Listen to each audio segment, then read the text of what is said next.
ಆಳಂದ ತಾಲೂಕಿನ ಬೂಸನೂರು ಗ್ರಾಮದ 257 ವರ್ಷದ ಐತಿಹಾಸಿಕ ಹಳೆ ಮನೆ. ಆಳಂದ ತಾಲೂಕಿನ ಬೂಸನೂರು ಗ್ರಾಮದಲ್ಲಿ ಇರುವ 257 ವರ್ಷಗಳ ಇತಿಹಾಸ ಹೊಂದಿದ 101 ಬಾಗಿಲುಗಳ ವಿಶಿಷ್ಟ ಹಳೆಮನೆ ಇಂದಿಗೂ ಜನರ ಗಮನ ಸೆಳೆಯುತ್ತಿದೆ.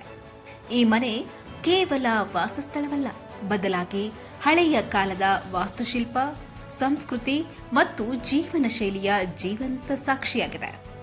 ಸುಮಾರು 2 ಶತಮಾನಕ್ಕೂ ಹೆಚ್ಚು ಕಾಲದ ಹಿಂದೆ ನಿರ್ಮಾಣವಾದ ಈ ಮನೆ ಸಂಪೂರ್ಣವಾಗಿ ಕಲ್ಲು, ಮಣ್ಣು, ಸುಣ್ಣ ಹಾಗೂ ಮರದ ಬಳಕೆಯಿಂದ ಕಟ್ಟಲ್ಪಟ್ಟಿದ್ದು, ಅಂದಿನ ತಂತ್ರಜ್ಞಾನ ಮತ್ತು ಕಲಾತ್ಮಕತೆಯನ್ನು ಪ್ರತಿಬಿಂಬಿಸುತ್ತದೆ.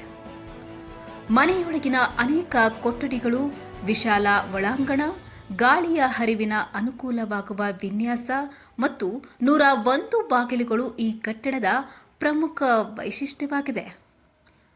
ಈ ಹಳೆಮನೆ ಸ್ಥಳೀಯ ರಾಜಕೀಯ, ಸಾಮಾಜಿಕ ಹಾಗೂ ಸಾಂಸ್ಕೃತಿಕ ಚಟುವಟಿಕೆಗಳಿಗೂ ಸಾಕ್ಷಿಯಾಗಿದ್ದು, ಅಂದಿನ ಕಾಲದಲ್ಲಿ ಪ್ರಮುಖ ಸಭೆಗಳು, ಗ್ರಾಮೀಣ ನಿರ್ಣಯಗಳು ಮತ್ತು ಸಾರ್ವಜನಿಕ ಚರ್ಚೆಗಳು ಇಲ್ಲಿ ನಡೆದಿದ್ದವೆಂದು ಹಿರಿಯರು ಹೇಳುತ್ತಾರೆ. ಇಂದಿಗೂ ಈ ಮನೆ ನೋಡಲು ಇತಿಹಾಸ ಪ್ರಿಯರು ಹಾಗೂ ಸಂಶೋಧಕರು ಭೇಟಿ ನೀಡುತ್ತಾರೆ. ಬೂಸನೂರು ಗ್ರಾಮದ ಈ ಐತಿಹಾಸಿಕ ಹಳೆ ಮನೆಗೆ ಸರ್ಕಾರದಿಂದ ಸೂಕ್ತ ಸಂರಕ್ಷಣೆ ದೊರೆತರೆ ಮುಂದಿನ ಪೀಳಿಗೆಗೆ ಹಳೆಯ ವೈಭವವನ್ನು ಪರಿಚಯಿಸುವ ಪ್ರವಾಸಿ ತಾಣವಾಗುವ ಸಂಪೂರ್ಣ ಸಾಧ್ಯತೆ ಇದೆ. ಇಂತಹ ಅಪರೂಪದ ಸಾಂಸ್ಕೃತಿಕ ಆಸ್ತಿಯನ್ನು ಉಳಿಸಿ ಬೆಳೆಸುವುದು ನಮ್ಮೆಲ್ಲರ ಹೊಣೆಗಾರಿಕೆ ಎಂಬ ಅಭಿಪ್ರಾಯ ಸಾರ್ವಜನಿಕ ವಲಯದಲ್ಲಿ ವ್ಯಕ್ತವಾಗುತ್ತಿದೆ. ಆಳಂದ ತಾಲೂಕಿನ ಬೂಸನೂರು ಗ್ರಾಮದ ಧರ್ಮರಾಜ್ ಸಾವರ್ದ ನಾನು, ನನ್ನ ಆಳಂದ ತಾಲೂಕಿನ ಎಲ್ಲ ಗೆಳೆಯ ವೃಂದದವರು ನನ್ನ ಪುರಾತನ ಮನೆ ವೀಕ್ಷಣೆ ಬಂದು ಇವತ್ತು ಭೇಟಿ ಕೊಟ್ಟು ಎಲ್ಲ ನೋಡಿರ್ತಾರೆ. ಈ ಮನೆಯ ಇತಿಹಾಸವನ್ನು ಕೇಳಿದರೆ, ಈ ಮನೆಯ ಇತಿಹಾಸ 257 ವರ್ಷ.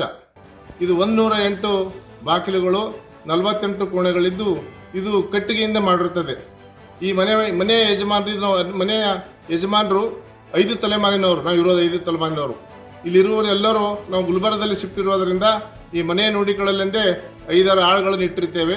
ನಾವು ಶಿಕ್ಷಣ ಸಲುವಾಗಿ ಗುಲ್ಬರ್ಗದಲ್ಲಿದ್ದೇವೆ. ಆದ ಕಾರಣ ನಮ್ಮೆಲ್ಲ ಗೆಳೆಯವರೊಂದಾದರೂ ನೋಡಿ ಅವರು ತುಂಬ ಖುಷಿ ಪಟ್ಟಿದ್ದಾರೆ ಅಂತ ನಾನು ಇಲ್ಲಿ ಹೇಳಲಿಕ್ಕೆ ಇಷ್ಟಪಡುತ್ತೇನೆ. ಇವತ್ತಿನ ದಿವಸ ನಮ್ಮೆಲ್ಲ ಸನ್ಮಾನ್ಯ ಶ್ರೀ BR ಪಾಟೀಲ್ ಅಭಿಮಾನಿ ಬಳಗದವರು ಕೂಡಿಕೊಂಡು ದಂಗಾಪುರ ಗ್ರಾಮದಲ್ಲಿರ್ತಕ್ಕಂಥ ಶ್ರೀ ಗುಡ್ಲಿಂಗ ಜಂಗಮ್ ಪಾಟೀಲ್ ಅವರ ಮನೆಗೆ ದಿವಂಗತ ಶರಣಬಸಪ್ಪ ಮಾಲಿ ಪಾಟೀಲ್ ಅವರ 10ನೇ ಪುಣ್ಯಸ್ಮರಣೆ ಕಾರ್ಯಕ್ರಮಕ್ಕೆ ಹೋಗಿದ್ದೆವು.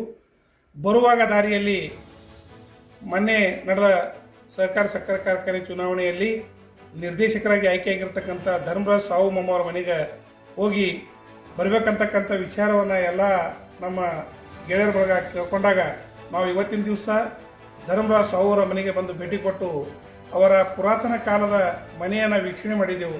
ನಮಗೆ ಭಾಳ ಸಂತೋಷ ಆಗ್ತದೆ. ಅದರಾಗ ಮುಖ್ಯವಾಗಿ ನನಗೂ ಕೂಡ ಭಾಳ ತುಂಬ ಸಂತೋಷ ಆಗ್ತದೆ. ಯಾಕಂದ್ರೆ ಈ ಮನೆಗೆ ನಮ್ಮೂರಿನವರಾಗಿರ್ತಕ್ಕಂಥ ಸಾತಣ್ಣಪ್ಪ ಪಾಟೀಲ್ ಅವರ ಸುಪುತ್ರಿಯಾಗಿರ್ತಕ್ಕಂಥ ಸುಸ್ಲಾಬಾಯಿ ಸಾತಣ್ಣಪ್ಪ ಪಾಟೀಲ್ ಅವರನ್ನು ಈ ಮನೆ ಸೊಸೆಯಾಗಿ ಬಂದಿದ್ದರು. ಅದೇ ಕಾರಣ ಈ ಮನೆ ನೋಡಿ ಭಾಳ ನಮಗೆ ಸಂತೋಷ ಆಯಿತು. ಹಿಂದಿನ ಕಾಲದ ಹಿರಿಯರು ಯಾವ ರೀತಿ ಕಟ್ಟಿದ್ದಾರೆ, ಅದಕ್ಕೆ ಈ ಮನೆ ಒಂದು 250 ವರ್ಷಗಳ ಇತಿಹಾಸ ಅದ. ಅದಕ್ಕೆ ಈ ಮನೆಯನ್ನು ಮುಂದಿನ ದಿನಮಾನಗಳು ಕೂಡ ನಮ್ಮ ಮುಂದಿನ ಪೀಳಿಗೆ ಕೂಡ ತೋರಿಸೋದಕ್ಕೆ ಇನ್ನೂ ಕೂಡ ಅವರೆಲ್ಲ ಮಾಡಿ ಕಿಸಿಂದ ಇಡಬೇಕು, ಮುಂದಿನ ಪೀಳಿಗೆಗೂ ಕೂಡ ನೋಡಬೇಕು ಅಂತೇಳಿ ಆಶಿಸ್ತೀನಿ.